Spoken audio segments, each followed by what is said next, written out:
Welcome to Vulnerability, Introspection and Growth, the podcast where we explore the beautiful, messy and transformative magic that happens when we dare to go within.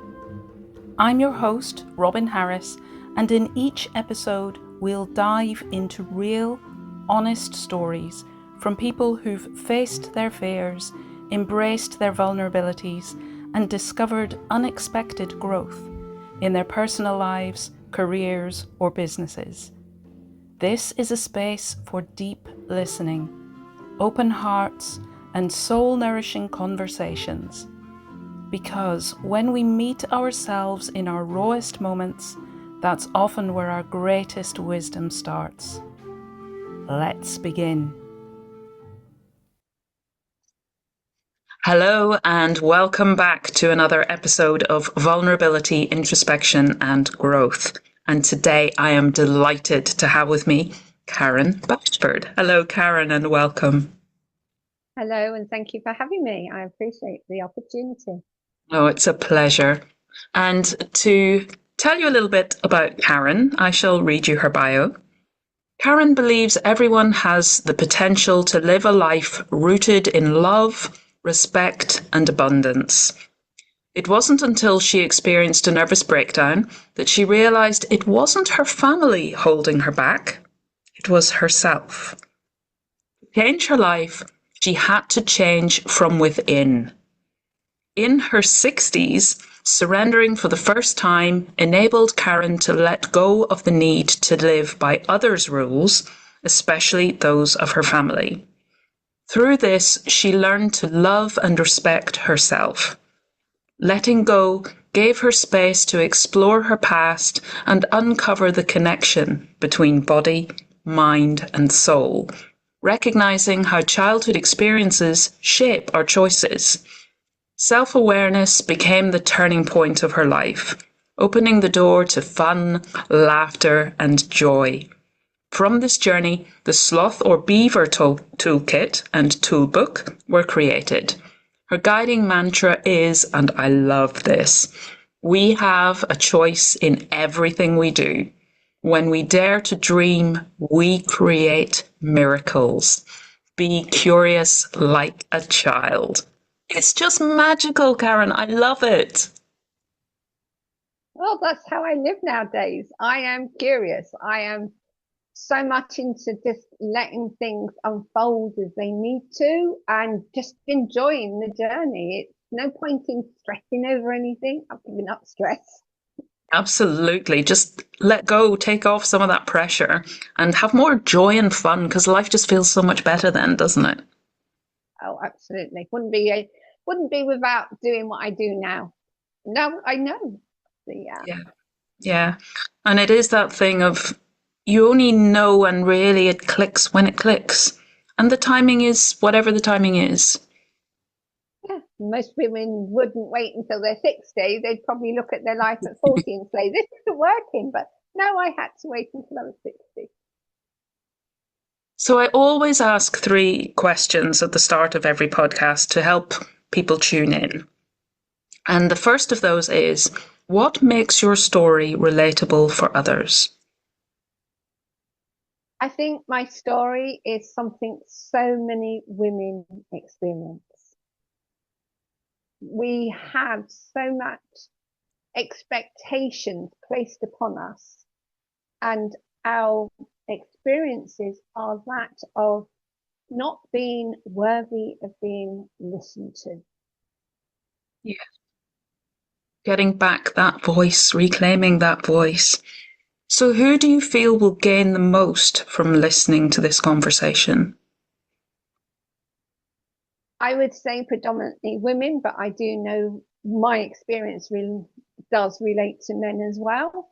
But definitely women who feel that they constantly feel stuck, self-sabotage, unhappy with who they are. Yes, it's such an uncomfortable place to be, and yet a place that's quite familiar, I think, to many of us. And what do you hope people will take away from listening today? That no matter how awful life has been or is, you can make a difference for yourself. Absolutely. That taking back of our agency. And I talk about responsibility. I grew up as the first child feeling very responsible for everything, responsible for my brother who was younger than me, responsible for the happiness of my parents, responsible for everything being as it was supposed to be in the household. So, yes, shifting from that sense of responsibility, which was pressure, and into responsibility that actually I get to choose was such a shift for me. So, just to start by asking you then, something you shared in your bio might have been seen as a little bit controversial for some people, and I know that I really struggled with this before I started my journey. You were saying that it wasn't your family holding you back, it was yourself. So, what would you say to people who find this statement very challenging, even uncomfortable?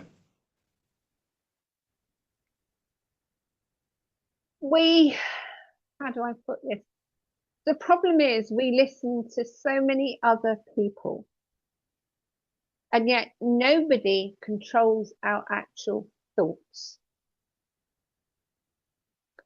And whether we want to admit it or not, we are the one making the decision. Yes, it's painful to say that it was my choices, it was my decisions that held me tied to my family and the issues I went through in my marital and long-term relationships. It all tied into what I believed about myself and what I had been conditioned to accept. That doesn't mean to say I have to continue accepting. And I think that's the thing, isn't it? Certainly for me, it was realizing and appreciating that I didn't have to follow that conditioning. Because even just that word conditioning, it means that we do it unconsciously. And it serves generally purposes of other people, but also to a degree it serves our own purpose in the fact that we've done it because it keeps us safe in some respect. It may not be comfortable, it may not be actually how we want to be living, but there's something about it that helps us to feel like, whether that's, we're going to still have our parents there to look after us. And even when we get into adulthood, there's still a degree of, well, I'm my parents' child. As there is of our parents, you're still my child. So I'm listening to a really interesting audiobook at the moment, Soul Without Shame. And he talks a lot in there about this judge, which is our internalization of the things that we're told, the conditioning that we receive. Well, you should do this and you shouldn't do that. Those shoulds and shouldn'ts and have tos and musts and ought tos, the expectations that are placed on us by our family, by society, by other groups that we belong to keep us in line, because it makes it easier for everybody in the group, or to keep that same momentum just flowing along. Don't rock the boat, keep the status quo. But sometimes just doing something that way because that's the way it's always been done is not a good reason to keep doing it that way.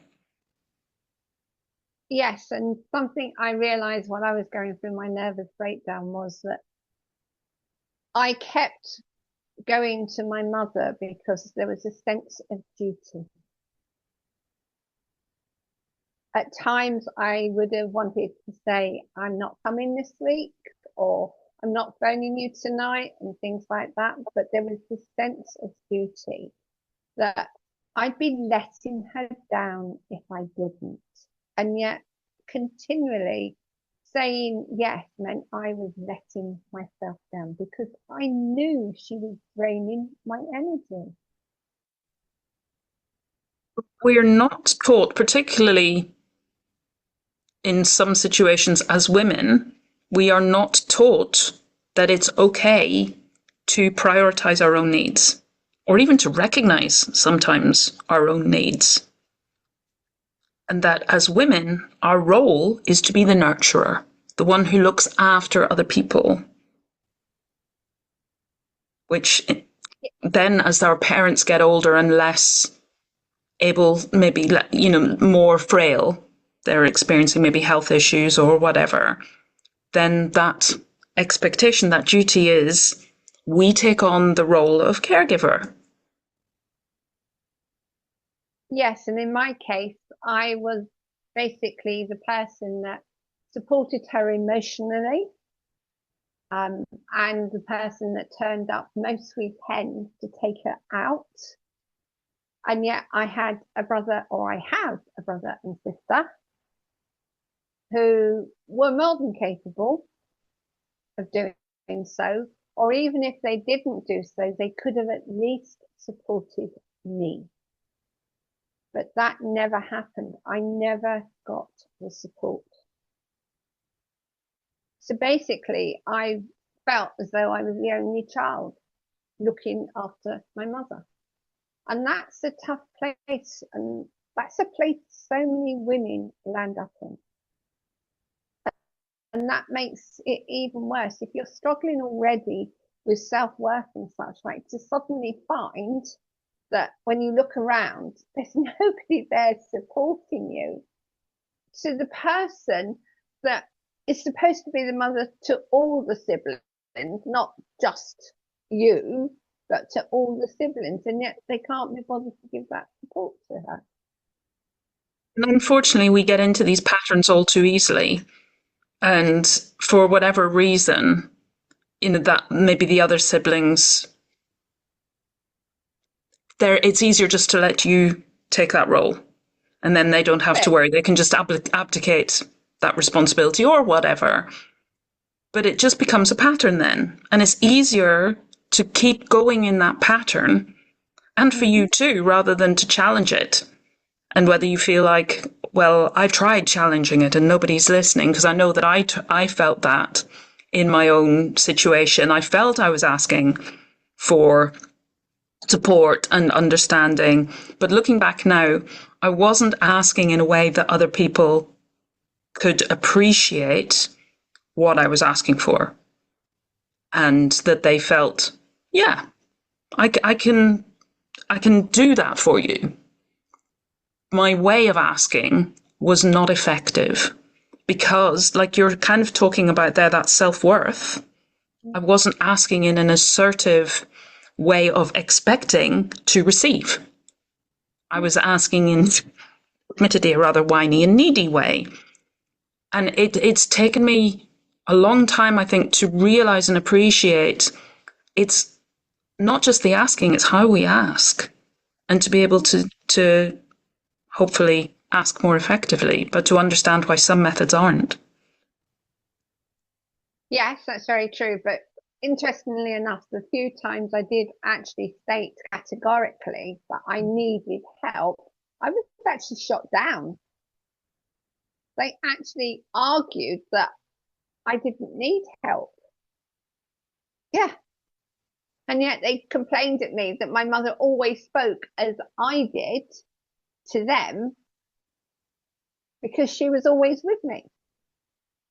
So I think a lot of us get into this situation, and even when we do ask in a way that can be heard, it's ignored because they don't want the responsibility of actually having to do something because they were enjoying their lives.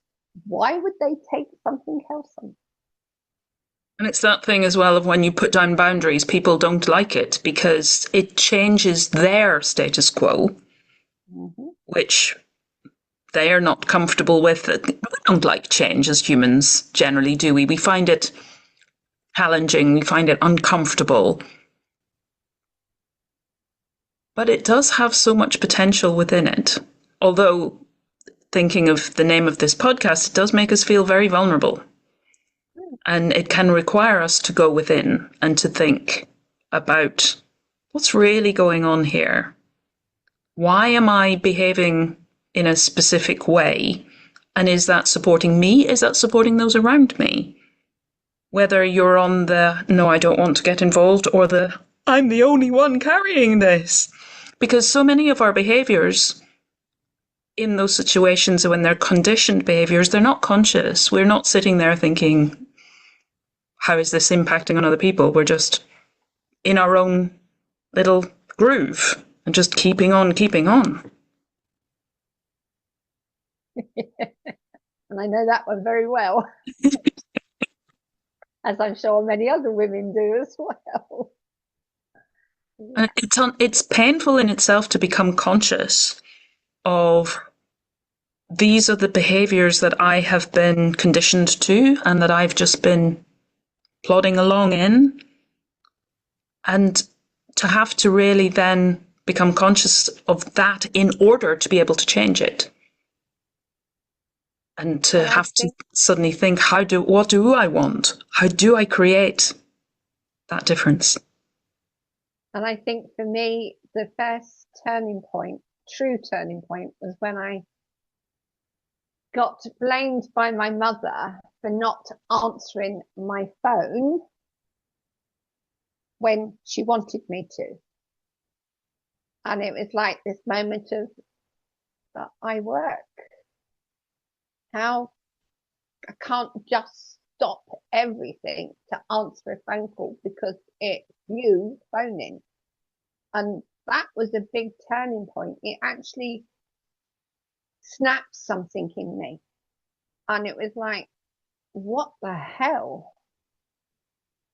And for the first time ever, I stormed out of my mother's place.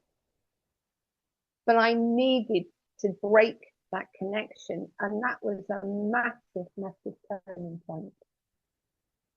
But we take so long to reach that point because we keep allowing the same things, we keep tolerating. We don't think to question, is this really what I want to do? Or am I just doing it because it's something I've always done? We always get that breaking point.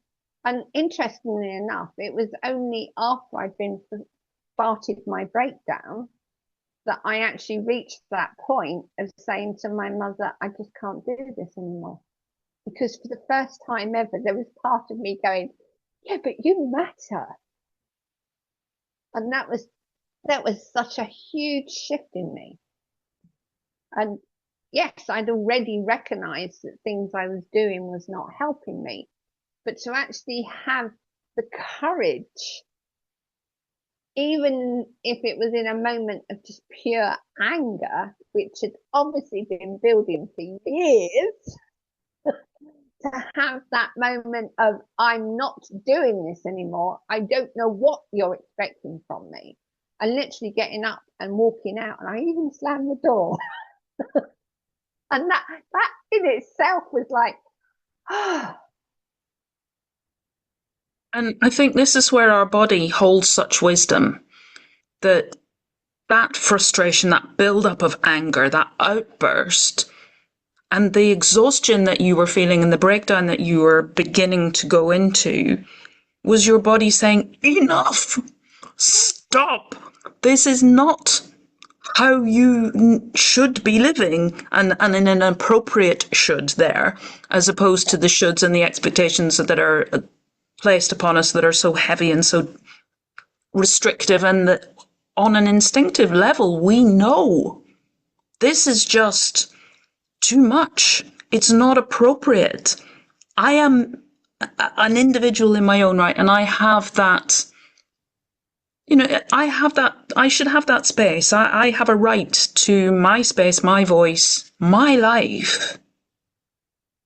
And that's not to take away from anybody else, but neither is it to take away from me in not allowing that, not expressing that. I've got a friend who always says, when we say yes to somebody else, are we saying no to ourselves? Which is not the right way to be. It's not good for us. It's not good for the other person either. We constantly enable somebody else by saying yes to them when we Yeah. need to be enabling ourselves. So, yeah. So, you talk a lot about curiosity, which is a big concept for me too. Would you explain what you're referring to when you talk about curiosity, what it looks like for you, and how you feel it supports us when we're maybe in this place and we're seeking change and wanting to get that deeper understanding? Well, curiosity for me came about when I decided, having started the breakdown, that I was going to give up control. I was not going to think of, I've got to do this, I shouldn't be doing that. It was a case of, okay, you've got clients, you can deal with those clients, you've got a certain amount of things that you have to do to live. But other than that, just be curious. What would come out of this if I just allowed anything to unfold as it needed to unfold? And the more I allowed myself to just ask simple questions, well, why is this here? What do I want to get from this? It started opening up so much for me, in the sense of, it was like, but you've always done it this way. But what's that telling you? Why are you always doing it this way? Or if you could do it some way different, what difference would it make? And the more I allowed that natural curiosity, it's like I suddenly discovered that I wanted to go walking, but I didn't want the normal kind of walks, in the sense of, I wanted to go and wander fields and just literally take a blind sheet, well, a situation where I had no thoughts in mind, and just allow myself to walk into that field and focus on where I put my steps, what was around me, what could I hear, what could I see, and where would this path take me if I took a different path. And I suddenly discovered that I love doing that. And I have some fantastic walks around me, and I could be gone for hours simply just exploring, and even sitting sometimes and just looking out and seeing what was going on that perhaps normally I wouldn't have seen, because I didn't give myself the chance to just, well, what could happen? Openness and that, as you say, curiosity. And a lot of the questions that you were asking are great for journaling, aren't they? Just sit down with a piece of paper and ask yourself, what might this look like? How would I like it to look? And I might not have an answer straight away, particularly if I've always done things the same way. I might not be able to immediately envisage how it would look if I did it a different way. But it's that permission to, oh, it might do this, and it might do that. And or to take it just tiny little steps. Well, if I do this, then that'll probably happen, which will probably result in that, rather than, well, I have to go from A all the way to Z and tell myself, well, if I do this, then I'm going to have that outcome. But just walk through the steps. And then, particularly if it's only in your head, you're perfectly free to go, no, that didn't quite work out how I thought. But equally, when you are just allowing things to unfold, if it doesn't go the way that you imagined, I just say, we can yell plot twist and choose a different option, because we're not tied in, are we? It is choice. And that's the one thing I think most of us forget. We always have a choice. I could have chosen not to listen to that desire to go for a walk, but actually it was more beneficial for me to listen to it. And I wouldn't have thought the thought if it wasn't appropriate, because I discovered in the process of just surrendering that more often than not, I was receiving guidance from my body. It was going, well, I need this.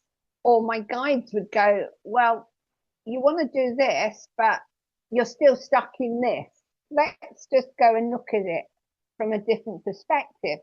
in the sense of going for that walk allowed my mind to just drift without any real focus. Obviously, I was focused on keeping myself safe, which is helpful, especially wandering through country roads and walkways that on your own in the middle of nowhere. You know, you have to be conscious of that. But more often than not, it was a case of, well, what is it? What is it that I need to just allow to come in to be able to take action on that I don't even know what action is? And that was so helpful because it opens you up to something that perhaps you would have refused to hear or receive otherwise. Sense of permission, because I think we often, with that conditioning, and if you think maybe of the workplace, oh, I'm tired. My body just wants to go back to bed. No, I have to work. I have to do this, and this. And not even the workplace, as a parent, I'm sure, or as a caregiver, there are lots of times when, oh, I'm exhausted, but I feel I have to. And in that moment, maybe there are things that we need to do, but acknowledging as well, no, my body's asking for something. My body is asking to take a walk outside. My body's asking for a moment of peace and stillness. And the more we listen to that, the more we build that dialogue. We start to recognize, oh, that's my inner nudge speaking to me, giving me something really valuable. And even if I can't act on it right now, I can make a mental note that that's for this evening, that's for tomorrow, that's for the weekend. I will do that. And when we make that commitment and follow through, our body knows. And it'll share more. And we can even say to it, I'm not quite getting this. Can you just share that with me a little bit, with a little bit more clarity or in a way that I can understand? One of the things I've learned from doing what I've done through the nervous breakdown and just being curious is that laughter and having fun is something I can do on a daily basis on my own. I don't need somebody else to cause me to be laughing or having fun. I can create fun and laughter on my own. I frequently land up laughing at myself. I talk about it as laughing with ourselves, because I think there's a connotation to when we say at something. Oh, I don't know. I do laugh at myself. But you're still laughing with yourself. Yeah. I might have done something that was a little bit, so I laugh, but I'm laughing with myself, even if it is at myself. Yeah, definitely. And that sense of joy, that joy does not depend on externals. Joy is just something, it's a part of us. It's something we're born with, something we get to express and to experience as often as we choose if we're open to it. And the sad thing is, more often than not, we suppress it because we think we're not allowed it. Or it's not appropriate in this situation. That's a very true one. Sorry. This is the kind of life I'm now living, that I can realize quite how stuck in the old ways I was, whereas now I can even laugh about some of the trauma I've been through, because the great thing about it is I can see that I was choosing to be in that trauma. And as you say, when you laugh about something, you're laughing with yourself. And yeah, I can laugh at my trauma now and silly things that I allowed myself to experience. Yes, some of them is very scary and I won't necessarily laugh at them, but at the same time, I can look back and think, oh my God, Karen, did you really let that happen? And see the funny side of me being this person who doesn't understand that I constantly put myself in that situation. But now that I do, I can see, well, that was a bit stupid of you, Karen. But it's not a criticism. It's just an awareness that I chose that. and how silly was it? And I can laugh at it now because I can see that every experience I had, even though they were quite frightening at times, there is a sense of, well, it's you, it's part of who you are. So why can't you laugh at it now? Because you've dealt with it, you've handled it, you've come out of it the other side, and yeah, why not laugh? And Gabor Mate talks about a lot of that trauma that I think you're talking about is not primary trauma, it's secondary trauma. The primary trauma probably happened way, way before that in childhood, early childhood, where we don't remember it consciously, but it's stored in our emotions, it's stored in our muscle memory, and it leaves us vulnerable to that secondary and beyond trauma. So he talks about the stupid friend that hasn't grown up, that hasn't learned. Actually, I do have choice here. I don't have to do it this way. I've been doing it that way because on some level it was like familiar, and in that sense better being in the frying pan than falling into the fire. But we can then learn, actually, I don't have to be in either. I can step out of that and reconnect with my joy and my inner wisdom and knowing of what is right for me and following that through that curiosity that you talked about. And you talked about your breakdown. That's a very, very vulnerable place to be. And you've mentioned how some of those situations were quite scary. And that it now seems that you see those situations as transformative rather than anything to look back on and be scared of or feeling regret necessarily, but rather they're transformational. And so they've been part of making you into who you are today. So for other people who are maybe going through that situation of trauma, frightening experiences, breakdown, what would you say to them right now?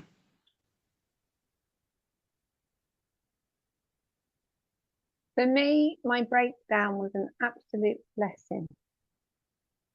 It allowed me to reconnect back to who I was. And anyone that goes through or is going through any kind of recovery from all the trauma from their past or any experiences that have caused them to doubt themselves or to realize that life is not as they want it, see it as just a temporary situation. We can all go through anything we need to and come out stronger the other side. I learned through my breakdown that we are never given more than we can cope with. And it's very true of everything in our life. We are never, ever given more than we can cope with. It may not feel like that at the time, but that's the thing of when we embrace that vulnerability, when we're able to embrace that vulnerability and to allow ourselves to go within and trust, even if that's not trusting of our own ability initially. We might be working with somebody and we trust in their trust in us.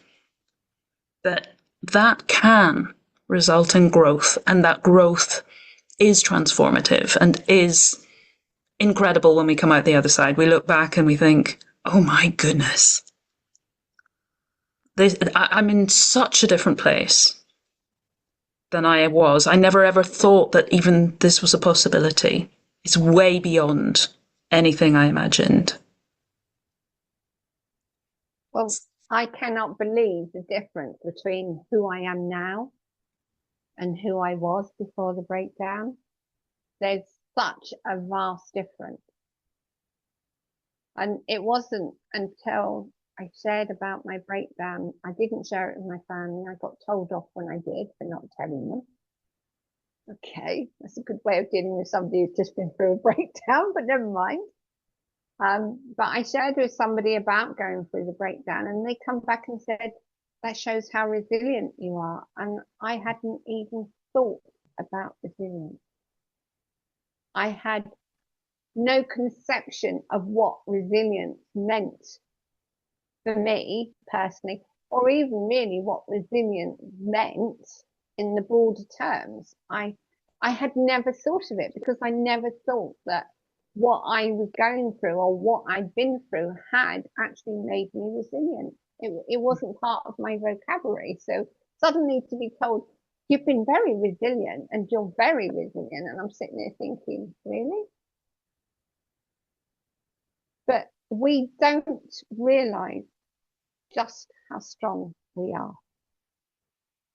We're not taught to see those aspects of ourselves, are we?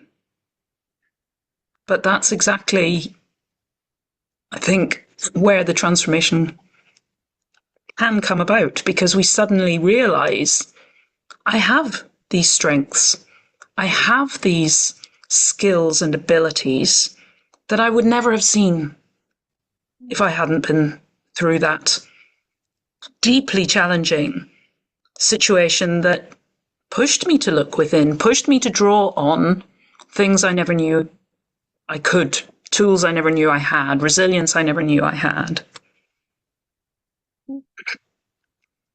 So yeah, so if you're going through a breakdown or anything like that, the one thing you've got to recognize, you'll never have more than you can cope with. And every aspect of your life is giving you more strength. On that note, Karen, thank you so much for joining me today. Would you please let people know where they can find you, how they can connect with you? Definitely. I'm a lot on LinkedIn, so you can find me as Karen Bashford Empower You. I have my own personal website, which is karenbashford.com. I also have the slothorbbeaver.com, which is a toolkit that I've created for self-empowerment. And you can find me on any of the other platforms as Karen Bashford. And I believe you also have a podcast. Yes, I have a podcast called The Empowered Women Life Leaders, and that's on all the major platforms for podcasts, but it's also on YouTube as a video. So yeah. Wonderful. Thank you very much. And thank you again for joining us today for this amazing conversation. I will share all of Karen's details in the notes below this episode. So do take a look and check out her website and socials and podcast. Thank you very much for joining us today, and do tune in again next time for another amazing guest. Don't forget to click that subscribe button, ring that bell if you want to follow along. Thank you again for joining us. Bye-bye. Thank you. Bye. Thank you for joining us for this episode of Vulnerability, Introspection and Growth. I hope it's given you a moment to breathe, reflect, and perhaps even see your own story with a little more compassion. If you find this conversation meaningful, I'd love it if you'd share, subscribe, or leave a review. It helps others find their way here too. Until next time, take gentle care, and remember, the journey inwards is where the real growth begins.